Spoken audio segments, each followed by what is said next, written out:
इस वीडियो में हम लोग बिहार बोर्ड वर्ग 8 प्रश्नावली 13.2 का क्वेश्चन नंबर 1 से देखेंगे। तो देखिए क्वेश्चन नंबर 1 में कह रहा है एक समलंब चतुर्भुज PQRS के कोण P और कोण S समकोण है। इसकी भुजाओं की माप चित्र में दर्शाई गई है। समलंब चतुर्भुज का क्षेत्रफल ज्ञात कीजिए। तो चलिए इन क्वेश्चन को हम समझते हैं अपने कॉपी में। तो यहाँ पर देखिए अध्याय 13 प्रश्नावली 13.2 और वर्ग है 8वीं। इसमें प्रश्न संख्या 1 में कह रहा है एक समलंब चतुर्भुज PQRS के कोण P और कोण S समकोण है। इसकी भुजाओं की माप चित्र में दर्शाई गई है। समलंब चतुर्भुज का क्षेत्रफल ज्ञात कीजिए। क्वेश्चन समझिए क्या कह रहा है। क्वेश्चन में कह रहा है PQRS ये क्या है, समलंब चतुर्भुज है जिसमें कोण P और कोण S ये क्या है, एक समकोण है। समकोण यानी कि 90 डिग्री का है। तो आगे कह रहा है इसकी भुजाओं की माप चित्र में दर्शाई गई है। और ये जो समलंब चतुर्भुज है इसमें PQ भुजा, QR भुजा, RS भुजा और SP या फिर बोल सकते हैं PS भुजा, ये चारों भुजाएं इसमें दर्शाई गई है। जैसे यहाँ पर देखिए PQ भुजा दिया हुआ है 20 सेंटीमीटर, QR भुजा दिया है 13 सेंटीमीटर, इसी तरह से RS भुजा दिया है यहाँ पर 25 सेंटीमीटर और यहाँ पर PS या फिर बोल सकते हैं SP भुजा दिया है 12 सेंटीमीटर। इस तरह से चारों भुजाएं दर्शाई गई है।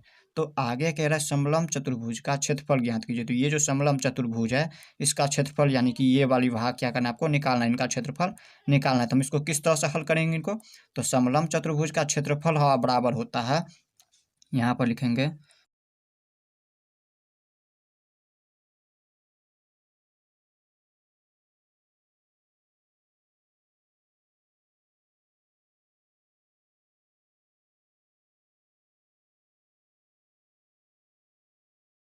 समांतर भुजाओं का योग। देखिए इसका सूत्र होता है 1/2 ऊंचाई गुने समांतर भुजाओं का योग। अब देखिए हमने आपको बताया समलंब चतुर्भुज के बारे में, हमने आपको पिछले वीडियो में बता दिया है। देखिए समलंब चतुर्भुज क्या होता है। समलंब चतुर्भुज में जो है यहाँ पर एक युग्म या फिर बोल सकते हैं एक जोड़ा समांतर होता है। जैसे इसका जोड़ा यहाँ पर ये देखिए ये समांतर है, इसको आगे कितना भी ले जाएंगे इन दोनों भुजाओं को तो कहीं भी आपस में नहीं कटेगा। दूसरा भुजा असमांतर होता है, यानी कि अगर इस भुजाओं को सीधा ले जाए और इस भुजाओं को इस तरह से सीधा इधर लेते चले जाएंगे तो ये हमारा क्या हो जाएगा, आगे जा करके कट जाएगा, यानी कि ये दोनों क्या है, असमांतर भुजा है। इसमें दिया है समांतर भुजाओं का योग। समांतर भुजा कौन सा है, ये दोनों है, तो इन दोनों भुजाओं का योग होता है ऊंचाई। तो देखिए इन सूत्रों पर इसको हल कीजिए। तो 1/2 है तो लिख दीजिए 1/2 गुण इनका ऊंचाई कितना दिया है, ऊंचाई दिया हुआ यहाँ पर देखिए ऊंचाई कौन सा होता है। तो देखिए आप लोगों को याद रखना है जो समकोण यानी कि 90 डिग्री पर इस तरह से यहाँ पर रेखा खींचा जाता है, यहाँ पर भुजा खींचा जाता है, वो होता है इनका ऊंचाई। जैसे कहिएगा ये क्या ऊंचाई है या नहीं, तो ये ऊंचाई नहीं होगा। क्यों नहीं होगा इनका ऊंचाई, क्योंकि ये क्या है, ये एक टेढ़ा है, ये हमारा समकोण नहीं बना रहा है। और इस पर देखें तो ये सीधा रेखा, तो ये है हमारा 12 सेंटीमीटर इनकी ऊंचाई। यहाँ पर लिखेंगे 12 सेंटीमीटर। और गुने में यहाँ पर देखिए, यहाँ पर इसके बाद क्या है, समांतर भुजाओं का योग। तो समांतर भुजाओं का योग देखिए पहला यहाँ पर 25 सेंटीमीटर और दूसरा है 20 सेंटीमीटर। तो यहाँ पर योग होता है इनका। तो समांतर भुजा कितना है, 25 सेंटीमीटर प्लस में 20 सेंटीमीटर, या फिर इसको अगर यहाँ पर नहीं लिखना चाहे तो कोष्ठ के बाहर लिख दीजिएगा 20 सेंटीमीटर। अब हम इसमें क्या करेंगे, इसको हल करेंगे तो इसका आंसर आ जाएगा 1/2 गुने 12 सेंटीमीटर। इसको वैसे ही अभी रहने दीजिए। और यहाँ पर देखिए 25 और 20 कितना हो जाएंगे, 45 हो जाएंगे, 45 सेंटीमीटर। अब देखिए यहाँ पे इसको हम काटेंगे तो ये कितना हो जाएंगे, 6 दूनी के 12 यानी कि 6 हो जाएंगे। तो अब देखिए 6 को हम 45 से गुना करेंगे, देखिए 5 को 6 से गुना करेंगे तो 5 6 के 30 की 0, हाथ में 3 और 6 चौके 24 3 27 यानी कि 270। और सेंटीमीटर को जब हम सेंटीमीटर से गुना करेंगे तो ये हो जाएंगे वर्ग सेंटीमीटर बोलिए या फिर सेंटीमीटर स्क्वायर बोलिए, यही क्या हो जाएगा इनका आंसर। तो इस तरह से हमने क्वेश्चन नंबर 1 को देख लिया। अब देख लेते हैं हम क्वेश्चन नंबर 2 को। अब देखिए क्वेश्चन नंबर 2 में क्या कह रहा है। क्वेश्चन नंबर 2 में कह रहा है एक समलंब चतुर्भुज ABCD में AB, CD का समांतर है। AB बराबर दिया है 30 सेंटीमीटर, BC भुजा दिया है 15 सेंटीमीटर, CD या फिर बोल सकते हैं DC भुजा दिया है 44 सेंटीमीटर और AD भुजा दिया है 13 सेंटीमीटर। तो आगे कह रहा है समलंब चतुर्भुज का क्षेत्रफल ज्ञात कीजिए। तो देखिए हमने एक समलंब चतुर्भुज का इस तरह से चित्र बना लिया है जिसमें यहाँ पर इन भुजाओं का नाम क्या देना है, ABCD। तो इसका नाम दे दिए AB, इसको मान लिया C और इसको मान लिया D। इस तरह से ABCD क्या है, एक समलंब चतुर्भुज है जिसमें यहाँ पर देखिए AB भुजा क्या है, CD के समानांतर, AB भुजा CD के समानांतर है। तो आगे कह रहा है AB भुजा दिया है 30 सेंटीमीटर। AB भुजा कितना सेंटीमीटर दिया है, 30 सेंटीमीटर। इसके बाद यहाँ पर BC भुजा दिया है 15 सेंटीमीटर, BC भुजा दिया है 15 सेंटीमीटर। और इसके बाद देखिए CD या फिर बोल सकते हैं DC भुजा, CD या फिर बोल सकते हैं DC भुजा दिया है 44 सेंटीमीटर, 44 सेंटीमीटर। और इसके आगे देखिए यहाँ पर देखिए तो और AD भुजा दिया है 13 सेंटीमीटर, ये जो AD है ये दिया है 13 सेंटीमीटर। इस तरह से चारों भुजाएं दिया हुआ है। तो कह रहा है आगे समलंब चतुर्भुज का क्षेत्रफल ज्ञात कीजिए, लेकिन इनका ऊंचाई दिया ही नहीं है। ऊंचाई हमने आपको क्या बताया, जब यहाँ पर इस तरह से देखिए इसकी ऊंचाई किस तरह से हम निकालेंगे, इसके समानांतर एक भुजा लेंगे इस तरह से, ये हमने एक समानांतर भुजा खींच दिया, इसके समानांतर ये हो जाएगा। तो यहाँ पर देखिए अगर यहाँ से लेकर यहाँ तक की दूरी अगर 30 सेंटीमीटर, तो इसमें देखिए यहाँ से लेकर यहाँ तक 30 सेंटीमीटर हो जाएंगे। ये जो 44 सेंटीमीटर है ये यहाँ से लेकर पूरा दिया हुआ है, ये CD भुजा दिया, ये पूरा दिया है 44 सेंटीमीटर। लेकिन यहाँ से लेकर इसका कुछ नाम दे दीजिए इस भुजा का, यहाँ पर इसका नाम दे दीजिए E, यहाँ पर ये दे दिए E नाम। तो इस तरह से यहाँ पर देखिए अगर यहाँ से लेके यहाँ तक ये देखिए आगे खींच रहा है, तो इधर भी यहाँ पर पीछे खींच रहा है इधर, तो यहाँ पर जितना बड़ा ये भुजा है उतना ही बड़ा ये भी भुजा हो जाएगा 30 सेंटीमीटर। तो आगे इसमें क्या करना है आप लोगों को, सबसे पहले यहाँ पर इनकी ऊंचाई निकालने के लिए त्रिभुज का क्षेत्रफल निकालेंगे। तो त्रिभुज का क्षेत्रफल हम किस तरह से निकालेंगे, तो यहाँ पर देखिए त्रिभुज का क्षेत्रफल जो है हीरोन सूत्र से निकालेंगे। हीरोन सूत्र से त्रिभुज का क्षेत्रफल निकाल लेते हैं, हीरोन सूत्र से इसको हल करेंगे। तो यहाँ पर देखिए त्रिभुज BEC में BEC का क्षेत्रफल, त्रिभुज BEC का क्षेत्रफल, BEC का क्षेत्रफल। देखिए हमें यहाँ पर समलंब चतुर्भुज का क्षेत्रफल निकालना है, और समलंब चतुर्भुज का क्षेत्रफल निकालने के लिए इनका सूत्र होता है, यहाँ पर देख लीजिए समलंब चतुर्भुज का क्षेत्रफल होता है 1/2 गुने ऊंचाई गुने समांतर भुजाओं का योग। इसको D1 मान लेते हैं, इसको D2 मान लेते हैं। तो यहाँ पर हम लिख सकते हैं D1 + D2 समांतर भुजाओं का योग होता है। तो यहाँ पर हमने लिख दिया D1 + D2, ये D1 हो गया और दूसरा D2 इसको मान लिया है। तो समांतर भुजाओं का योग इस तरह से कर देंगे। तो ये इनका सूत्र होता है, ये क्या किसका सूत्र होता है, समलंब चतुर्भुज का। तो हमें इसका ऊंचाई तो हमें पता ही नहीं है, समलंब में ऊंचाई नहीं पता, इसको ऊंचाई निकालने के लिए हम क्या कर रहे हैं, तो यहाँ पर एक समांतर भुजा इस तरह से खींच दिए, इनके समान ये भुजा खींच दिए। तो यहाँ पर ये एक बन रहा है त्रिभुज, ये इस तरह से देखें तो त्रिभुज बन रहा है। तो हम यहाँ पर जो है हीरोन सूत्र से इन त्रिभुज का क्षेत्रफल निकालेंगे और इसके बाद हम इनकी ऊंचाई निकालेंगे। तो यहाँ पर देखिए त्रिभुज BEC में इनका क्षेत्रफल क्या होता है, इनका क्षेत्रफल होता है हीरोन सूत्र से S इंटू रूट अंडर में S into S minus A into S minus B into S minus C। अब देखिए यहाँ पर आप लोगों को लिखना है, यहाँ पर देखिए ये S क्या होता है, यहाँ पर ये S जो है अर्ध परिमाप होता है, अर्ध परिमाप होता है इन भुजाओं का, त्रिभुज का अर्ध परिमाप होता है। तो यहाँ पर सबसे पहले अर्ध परिमाप निकाल लेते हैं। तो इसके लिए हम क्या करेंगे, जो भुजा यहाँ पर देखिए इनके समान ये भुजा है, तो ये अगर 13 सेंटीमीटर तो ये भी कितना हो जाएंगे 13 सेंटीमीटर। और यहाँ पर देखिए ये यहाँ से लेकर यहाँ तक भुजा कितना हो जाएगा, तो यहाँ तक देखिए यहाँ से लेकर यहाँ तक दिया है 44 सेंटीमीटर और यहाँ से यहाँ तक आया है 30 सेंटीमीटर, ये 30 सेंटीमीटर तो ये भी 30 सेंटीमीटर। तो बाकी का जो बचेगा ये भुजा, तो ये कितना हो जाएगा, 44 में से 30 को हटा देंगे तो ये 14 सेंटीमीटर का भुजा निकल जाएगा। ये भुजा टोटल को जोड़ दीजिएगा तो 44 सेंटीमीटर आ जाएगा, यहाँ से लेके यहाँ तक 44 सेंटीमीटर, 30 और 14 44 सेंटीमीटर।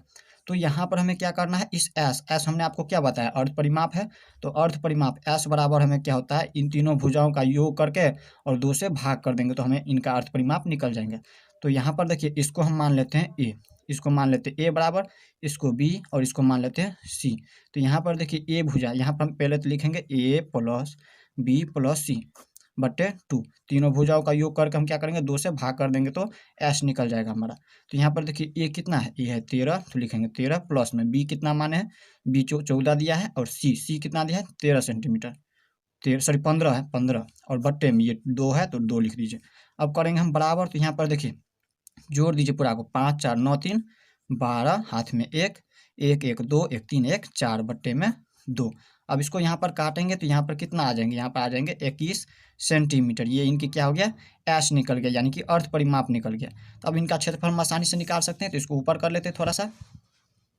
तो यहाँ पर देखिए इसका परिमाप क्या हो जाएंगे, यहाँ पर लिखेंगे इसमें दिया है S, तो S की जगह पर रूट अंडर पहले तो लगा दीजिए। S कितना दिया है, S हमारा निकला हुआ है 21 सेंटीमीटर इंटू में S कितना है 21 माइनस A कितना मान है, एक यहाँ पर 13 सेंटीमीटर, यहाँ पर देख लीजिए इस चित्र में दिया हुआ है, तो A हमारा है 13 S माइनस B, तो S कितना है S 21 निकाले हुए हैं और B का मान हमारा 14 है 14 और इसके बाद लिखेंगे S माइनस C, तो S है 21 माइनस C कितना माने हैं, C माने हुए यहाँ पर 15 है, 15 है, ये C 15 निकला हुआ है, भुजा पहले से दिया हुआ था तो यहाँ पर देखिए अब इसको हम हल करेंगे। अब हल कीजिए इसको, तो रूट अंडर यहाँ पर देखिए 21 है तो लिख दीजिए 21 और गुना में इसको कोष्ठ से हटाएंगे, गुना का चिन्ह, और 21 में से 13 को घटाएंगे तो कितना हो जाएंगे, 21 में से जब 13 को घटाएगा तो यहाँ पर आ जाएगा 8 3 11 8, और इसके बाद फिर से गुना में यहाँ पर 21 में से 14 को घटाएंगे तो 7, और गुना में 21 में से 15 को घटाएंगे तो ये हो जाएंगे 6। अब हम यहाँ पर करेंगे क्या, तो इसमें देखिए या तो आप इसको डायरेक्ट गुना करके इसका वर्गमूल निकाल लीजिए, और इसकी या तो आप इसको आसानी से इस तरह से हल कर सकते हैं। 21 को हम लिख सकते हैं 3 गुने 7, 3 7 के 21 गुने 8 को हम लिख सकते हैं 2 गुने 2 गुने 2, 2 दूनी 4 दूनी 8। इस तरह से अभाज्य गुणनखंड के जैसे कर देंगे, और ये 7 तो 7 को वैसे ही रहने दीजिए, और 6 को हम लिख सकते हैं यहाँ पर 2 गुने 3, 2 गुने 3। अब इसमें हमें पता है यहाँ पर जब भी रूट में रहता है तो रूट से बाहर होता है तो एक जोड़ा में से एक को निकालते हैं। जैसे यहाँ पर इनका जोड़ा है तो यहाँ पर एक बार निकालेंगे 3, और यहाँ पर 3 2 बार है तो हम इसमें एक बार 3 को लिखेंगे। 7 कितनी बार है, 2 बार है तो इसमें से एक बार 7 को निकालेंगे। जब रूट से बाहर निकालेंगे तो एक बार लिख देंगे, और गुना में 2 यहाँ पर है कितनी बार, 2 बार है तो इसमें से एक बार लिख देंगे, और फिर से यहाँ पर 2 एक बार है यहाँ पर भी तो इसमें एक बार और लिख देंगे। अब इसको हम क्या करेंगे, गुना करेंगे, तो 3 7 के 21, 21 दूनी के 42, और 42 को 2 से गुना करेंगे तो 42 दूनी के 84। और यहाँ पर हमने आपको क्या बताया, जब भी क्षेत्रफल निकालते हैं तो यहाँ पर हम सेंटीमीटर में है तो यहाँ पर लिखेंगे सेंटीमीटर का वर्ग, या फिर बोल सकते हैं सेंटीमीटर स्क्वायर, क्योंकि यहाँ पर इसमें भी हम क्या करते हैं सेंटीमीटर लगाते हैं तो यहाँ पर बहुत लंबा चले जाता है, इसलिए हम डायरेक्ट यहाँ पर लिखते हैं सेंटीमीटर स्क्वायर। तो ये इनका निकला है क्षेत्रफल। ये किसका क्षेत्रफल निकला है, यहाँ पर हिडोन सूत्र से त्रिभुज का निकला है क्षेत्रफल। अब क्या करना है, यहाँ पर देखिए अब इनकी ऊंचाई निकालना है। यहाँ पर देखिए ये जो त्रिभुज दिया है इसकी ऊंचाई निकाल लेना है। ये हो जाएंगी इनकी ऊंचाई। यहाँ पर सामने से सीधा जब खींचेंगे तो ये हमारा समकोण बन रहा है, इस पर 90 डिग्री बन रहा है, तो ये इनकी ऊंचाई हो गया। अब इनकी ऊंचाई किस तरह से हम निकालेंगे, तो यहाँ पर इसको ऊपर कर लेते हैं। यहाँ पर देखिए इनकी ऊंचाई किस तरह से निकालेंगे, यहाँ पर लिखेंगे, हमें पता है त्रिभुज का क्षेत्रफल ऊंचाई निकालने के लिए क्या होता है, त्रिभुज का क्षेत्रफल होता है 1/2 गुने आधार गुने ऊंचाई। यही होता है इनका सूत्र। ऊंचाई निकालने के लिए हम इन सूत्रों का प्रयोग करेंगे, और बराबर में इनका क्षेत्रफल पता है। त्रिभुज का क्षेत्रफल कितना निकला है, 84 सेंटीमीटर स्क्वायर। ये हमारा हिडोन सूत्र से निकला है इनका क्षेत्रफल। तो यहाँ पर देखिए इसके बराबर ये हो रहा है, तो हम इसमें लिख सकते हैं 1/2 गुने आधार। आधार हमें पता है, त्रिभुज का आधार देखना है। यहाँ पर देखिए त्रिभुज का आधार ये है त्रिभुज, इस तरह से तो इन त्रिभुज का आधार ये है, ये 14 सेंटीमीटर, तो लिख दीजिए 14 सेंटीमीटर। इसमें यहाँ पर लिख देंगे 14 सेंटीमीटर, और गुना में ऊंचाई तो हमें निकालना है तो ऊंचाई को वैसे ही रहने दीजिए, और बराबर में है 84 सेंटीमीटर का वर्ग। अब इसमें हम यहाँ पर लिख सकते हैं 2 से काट देंगे तो 2 7 के 14, 7 बार में कट गया, तो 7 गुने ऊंचाई, 7 सेंटीमीटर में है तो सेंटीमीटर बराबर ऊंचाई, तो बराबर है 84 सेंटीमीटर का वर्ग। तब हम इसमें क्या करेंगे, यहाँ पर लिखेंगे या 7 को ऊपर लेकर चले जाते हैं तो ऊंचाई बराबर कितना निकल जाएगा, देखिए ये गुना में है तो ऊपर जाएगा तो ये भाग में चले जाएगा। 84 के भाग में ये सेंटीमीटर का वर्ग है, और ये है 7 सेंटीमीटर। तो देखिए 7 से काटेंगे तो 12 बार में 12 7 84, और सेंटीमीटर से 1 सेंटीमीटर कट जाएगा तो बच जाएगा 1 सेंटीमीटर। तो ऊंचाई बराबर कितना बच जाएगा, 12 सेंटीमीटर। ये ऊंचाई अब हमारा निकल चुका है, इनका ऊंचाई निकल चुका है 12 सेंटीमीटर। अब देखिए यहाँ पर दिखा देते हैं, यहाँ पर समलम चतुर्भुज का यहाँ पर ऊंचाई, ये जो ऊंचाई है निकल चुका है 12 सेंटीमीटर। अब हम समलम चतुर्भुज का क्षेत्रफल आसानी से निकाल सकते हैं। तो समलम चतुर्भुज का क्षेत्रफल क्या होता है, 1/2 गुने ऊंचाई गुने d1 प्लस d2, यानी कि समांतर भुजाओं का योग। तो यहाँ पर इन सूत्रों पर हल कीजिए, इसको 1/2 लिख दीजिएगा। यहाँ पर समलम चतुर्भुज का क्षेत्रफल यहाँ पर लिख देना है, समलंब चतुर्भुज का क्षेत्रफल। क्षेत्रफल बराबर सूत्र हम यहाँ पर लिख दिए 1/2 गुने ऊंचाई। ऊंचाई हमारा निकल चुका है 12 सेंटीमीटर। 12 सेंटीमीटर इतना जितना भी किए हैं वो इस ऊंचाई को निकालने के लिए किए हैं, तो ऊंचाई निकल चुका है 12 सेंटीमीटर। और गुना में यहाँ पर d1, यहाँ पर भुजाओं का योग है तो यहाँ पर समांतर भुजाओं का योग d1 है, यहाँ पर मान लेते इसको, और d2 इसको मान लें। तो d1 कितना है 44 प्लस में d2 30 दिया हुआ है तो लिख देंगे 30। और यहाँ पर इसके बाद सेंटीमीटर में है तो सेंटीमीटर में लगा दीजिए, इसको ऊपर कर लेते हैं। तो यहाँ पर कितना हो जाएगा, यहाँ पर 2 से काटेंगे तो यहाँ पर 2 छक्के 12, यहाँ पर कितना निकल गया 6। तो यहाँ पर हम लिख सकते हैं 6 गुना में 44 को हम 30 से गुना करेंगे तो यहाँ 44 में हम 30 जोड़ेंगे तो कितना हो जाएंगे 74 हो जाएंगे, और सेंटीमीटर में है तो सेंटीमीटर लगा दीजिए। अब हम यहाँ पर क्या करेंगे, ये भी सेंटीमीटर में है 6 सेंटीमीटर में, तो देखिए 74 को हम 6 से गुना करेंगे। देखिए 4 को 6 से गुना करेंगे तो 4 छक्के 24 के 4 हाथ में 2, और 7 को 6 से गुना करेंगे तो 7 छक्के 42 2 44, इस तरह से 44। और ये सेंटीमीटर को सेंटीमीटर से गुना करेंगे तो वर्ग सेंटीमीटर, या फिर बोल सकते हैं सेंटीमीटर स्क्वायर। अब देखिए क्वेश्चन नंबर 3 में क्या कह रहा है। क्वेश्चन नंबर 3 भी क्वेश्चन नंबर 2 की तरह ही है। तो यहाँ पर देखिए क्वेश्चन नंबर 3 में कह रहा है किसी समलंब चतुर्भुज की समांतर भुजाएं 52 सेंटीमीटर और 27 सेंटीमीटर है तथा अन्य दो भुजाएं 25 सेंटीमीटर और 30 सेंटीमीटर है।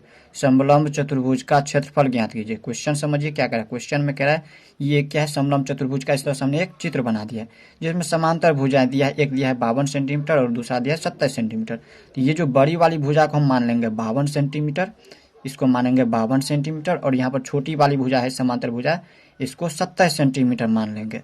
और इसके आगे यहाँ पर कह रहा है अन्य दो भुजाएं जो है यहाँ पर एक 25 सेंटीमीटर और दूसरा 30 सेंटीमीटर है। तो ये हम मान लेते हैं 25 सेंटीमीटर दिया हुआ है और इसको मान लेते हैं 30 सेंटीमीटर दिया हुआ है।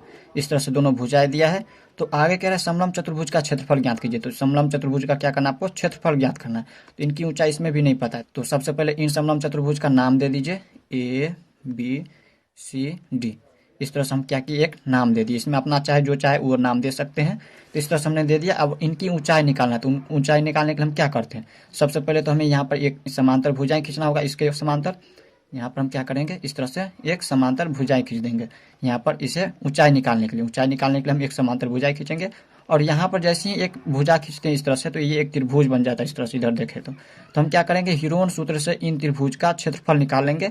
इसके बाद हम इनकी ऊंचाई निकालेंगे, तब जाकर के ये हमारा समलंब चतुर्भुज का क्षेत्रफल निकालेगा। क्योंकि समलंब चतुर्भुज का क्षेत्रफल क्या होता है, यहाँ पर लिख देंगे समलंब चतुर्भुज का क्षेत्रफल। समलंब चतुर्भुज का क्षेत्रफल बराबर सूत्र क्या होता है, 1/2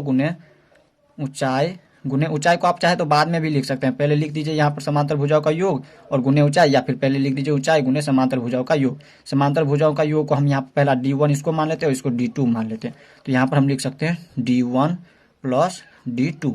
तो यहाँ पर देखिए इन दोनों भुजाओं का जब योग कर देंगे यानी कि जोड़ देंगे साथ में ऊंचाई के साथ साथ, तब जाकर के इनका क्षेत्रफल निकल जाएंगे। तो यहाँ पर देखिए इसके लिए ऊंचाई तो हमें पता होना चाहिए, तो ऊंचाई तो हमें पता नहीं है। तो इसके लिए हम क्या करेंगे, हीरोन सूत्र से इसको हल कर लेते हैं। तो हीरोन सूत्र क्या होता है, यहाँ पर होता है, पहले तो एक लिख दीजिए इसको कुछ नाम दे दीजिए। इसका नाम दे देते हैं ई। तो BEC में त्रिभुज BEC में हीरोन सूत्र से त्रिभुज BEC का क्षेत्रफल बराबर सूत्र क्या हो जाएगा, इसका सूत्र होता है S into S minus A into S minus B into S minus C। इस तरह से लिख दिए। तो यहाँ पर देखिए इनके समांतर ये भुजा है, तो ये अगर 25 सेंटीमीटर तो ये भी हो जाएंगे 25 सेंटीमीटर। और यहाँ पर देखिए ये जो है 52 सेंटीमीटर, ये यहाँ पर DC भुजा दिया, यानी कि यहाँ से लेकर यहाँ तक ये पूरा दिया है। तो यहाँ पर ये यहाँ से लेकर यहाँ तक कितना हो जाएंगे, यहाँ पर D और E भुजा कितना हो जाएंगे, AB के समांतर है ये। तो यहाँ पर ये अगर ये है 27 सेंटीमीटर तो ये भी हो जाएंगे 27 सेंटीमीटर। तो यहाँ पर 52 सेंटीमीटर 27 सेंटीमीटर को घटा देंगे तो बच जाएंगे 25 सेंटीमीटर। तो ये जो है ये 25 सेंटीमीटर हो जाएंगे। ये भुजा हो जाएंगे यहाँ से लेके EC 25 सेंटीमीटर और यहाँ से लेके ये पूरा हो जाएंगे 52 सेंटीमीटर। और जब इनको और इनको जोड़ दीजिए तो 52 सेंटीमीटर आ जाता है।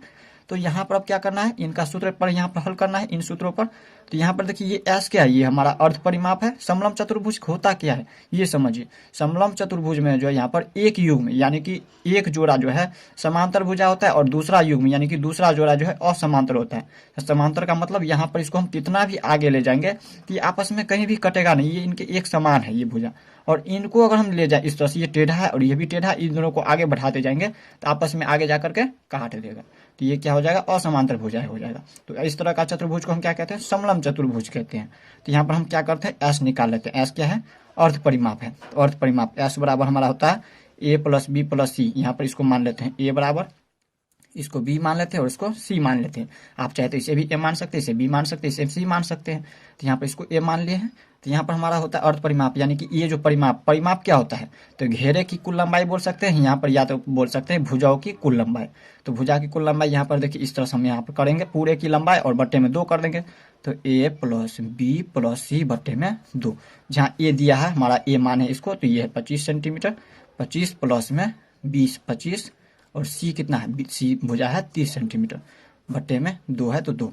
और बराबर में हम क्या लिख देंगे यहाँ पर, तो यहाँ पर देखिए 0 में 5 जोड़ेंगे तो 5, 5 में 5 जोड़ेंगे 5 5 10, 10 के 0 हाथ में 1। अब यहाँ पर देखिए 2 1 3 2 5, यहाँ पर आ रहा है 50, सर यहाँ पर देखिए 3 2 5 2 7 और 1 8, 80 आ रहा है। 80 और बटे में ये 2 है तो 2 लिख दीजिए, ये बटे में 2। तो आगे कितना हो जाएगा, इसको काटेंगे तो यहाँ पर हो जाएंगे 40 सेंटीमीटर इस तरह से। यहाँ पर लिख दीजिए 40 सेंटीमीटर, बराबर के पास लिखेंगे 40 सेंटीमीटर। तो ये 40 सेंटीमीटर ये क्या निकल गया, एस निकल गया। अब हम इन सूत्रों पर आसानी से इसको निकाल सकते हैं, तो इसको ऊपर कर लेते हैं थोड़ा सा। तो यहाँ पर हम लिखेंगे रूट अंडर इन सूत्रों पर एस, एस कितना निकला है 40 सेंटीमीटर, एस की जगह पर लिखेंगे 40 इंटू में एस, एस माइनस ए है तो एस की जगह पर लिखेंगे 40 माइनस ए हमारा कितना निकला है, ए हम 25 माने हैं, ए को यहाँ पर चित्र में देख सकते हैं आप लोग, ए में दिया हुआ है, यहाँ पर देख लीजिए ये जो ए भुजा है ये 25 है, बी भुजा 25 और सी भुजा 30। तो इसके जगह पर हम इस तरह से लिख देंगे। यहाँ पर ए की जगह पर लिखेंगे, यहाँ पर सूत्र से देखिए, सूत्र यहाँ पर दिया हुआ, ए की जगह पर लिख देंगे 25 इंटू में फिर बी, यहाँ पर एस है 40 तो 40 और बी की जगह पर कितना है 25 और सी यहाँ पर पहले तो एस लिख लीजिए, एस 40 है तो 40 और सी भुजा कितना दिया है 30 दिया है तो 30 सेंटीमीटर। अब ये सभी क्या है सेंटीमीटर में है। अब यहाँ पर देखिए फिर से रूट में लगा दीजिए इसको, और यहाँ पर है 40 तो लिख दीजिए 40 और इसको कोष्ठ से बाहर करेंगे तो गुना का चिन्ह, और 40 में से हम यहाँ पर 25 को हटाएंगे तो ये हो जाएंगे 15 गुने, गुना लगा दिए, कोष्ठ से हटाएंगे इसको तो यहाँ पर 40 में से हम 25 को हटाएंगे तो फिर से 15 और गुने 40 में से हम 30 को हटाएंगे तो 10, और सभी सेंटीमीटर में है, याद रखिएगा। तो यहाँ पर देखिए 40, यहाँ पर अब हम क्या कर सकते हैं, या तो इसको पूरे को गुना करके और इसका वर्गमूल तोड़ लेंगे, या फिर आप इसे इस तरह से भी कर सकते हैं, आसान बनाना चाहते हैं, वर्गमूल हो सकता है आप लोगों को नहीं आता होगा तो आप इस तरह से कर सकते हैं। 40 को हम क्या लिख सकते हैं 2 दूनी के 4 और 4 दहन के 40, इस तरह से आगे 40, 2 को 2 से गुना करेंगे 4 और 4 को 10 से गुना करेंगे तो 40 गुने 15 गुने 15 जोड़ा लगाने के लिए लिखे है, और ये 10 को 10 ही रहने दीजिए। अब हम इसमें यहाँ पर क्या कर सकते हैं, देखिए जोड़ा जब भी हम रूट से बाहर करते हैं तो एक जोड़ा के लिए एक बार लिखते हैं हम, इसके लिए यहाँ पर ये दोनों भी जोड़ा और इन दोनों के लिए जोड़ा, तो यहाँ पर इसके लिए हम एक बार 2 लिखेंगे, जब रूट से बाहर करेंगे तो गुना में इसको ऊपर कर लेते हैं, और गुना में यहाँ पर देखिए 10 कितनी बार है 2 बार, तो हम एक बार लिखेंगे रूट से जब बाहर करेंगे तो, और 15 को हम एक बार लिख देंगे। इसके बाद हम क्या करेंगे इनको गुना कर देंगे, देखिए 15 को हम 1 से गुना करेंगे 15 और 15 पर 1 जीरो दे देंगे तो 150 हो जाएगा, 150 दूनी के 300, इस तरह से 300। और यहाँ पर ये क्या चीज़ निकाले हम क्षेत्रफल निकाले, तो क्षेत्रफल जब भी निकालते हैं तो क्या करते हैं हम सेंटीमीटर में है तो वर्ग सेंटीमीटर लिखेंगे, सेंटीमीटर को गुना करेंगे सेंटीमीटर से, तो ये हो गया 300 वर्ग सेंटीमीटर इनका क्षेत्रफल निकला है। अब हम क्या करेंगे, ये तो हमारा क्षेत्रफल निकला त्रिभुज का, किसका क्षेत्रफल निकला है, ये जो त्रिभुज है इसका क्षेत्रफल निकाला है। अब क्या करना है, इनकी ऊंचाई निकालना है। यहाँ पर देखिए त्रिभुज थोड़ा सा नीचा कर लेते हैं, यहाँ पर देखिए इनकी ऊंचाई निकालना है। यहाँ पर ये जो सीधा होगा ये समकोण, इनकी ऊंचाई निकालना। अब इनका ऊंचाई कैसे हम निकालेंगे, तो हमें पता है, यहाँ पर हम लिख देते हैं नीचे, त्रिभुज का क्षेत्रफल क्या होता है, त्रिभुज का क्षेत्रफल होता है 1/2 गुने आधार गुने ऊंचाई, ये इनका सूत्र होता है, और बराबर में इनका क्षेत्रफल दिया हुआ है, त्रिभुज का क्षेत्रफल 300 सेंटीमीटर स्क्वायर, ये इसके बराबर हो जाएंगे। तो यहाँ पर देखिए हमें ऊंचाई निकालना, इसलिए हम इन सूत्रों का प्रयोग किए हैं। तो यहाँ पर हम लिख सकते हैं या 1/2 गुने आधार, आधार इनका क्या है, त्रिभुज का आधार देखना है, त्रिभुज का क्षेत्रफल हम लगाए, तो यहाँ से लेकर यहीं तक लेना है, ये है त्रिभुज, तो त्रिभुज का आधार है 25 सेंटीमीटर, तो यहाँ पर लिख देंगे 25 सेंटीमीटर, यहाँ पर लिख लीजिए 25 सेंटीमीटर, और गुना में ऊंचाई, ऊंचाई तो हमें निकालना है तो ऊंचाई को वैसे ही रहने दीजिए, और बराबर में है 300 सेंटीमीटर स्क्वायर। अब हम इसमें क्या कर सकते हैं, यहाँ पर देखिए ये पूरे को ऊपर लेके चले जाइए, तो ऊपर लेके जाएंगे तो यहाँ पर ये ऊंचाई है तो ऊंचाई को ऐसे ही रहने दीजिए, ऊंचाई हमें निकालना है 300 है तो 300 सेंटीमीटर स्क्वायर है, सेंटीमीटर स्क्वायर। और ये देखिए ये है क्या चीज़ में, भाग में, नीचे क्या है 1/2, ये 2 नीचे है भाग में, तो इसको ऊपर ले जाएंगे यानी कि गुना में ले जाएंगे 2 को, और बट्टे में यहाँ पर ये देखिए ये गुना में है तो ऊपर जाएंगे तो ये भाग में हो जाएंगे 25।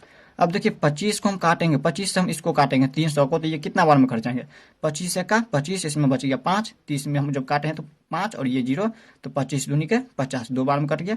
अब देखिए यहाँ पर कट नहीं रहा कोई, तो यहाँ पर ऊंचाई बराबर कितना हो जाएंगे, देखिए ये सेंटीमीटर में दिया हुआ था, सेंटीमीटर में है तो 1 सेंटीमीटर से 1 सेंटीमीटर कट जाएंगे तो ये सेंटीमीटर में बच जाएंगे, तो 12 को हम 2 से गुना करेंगे तो 12 दूनी के 24, और ये सेंटीमीटर है 1 सेंटीमीटर लगा दीजिए।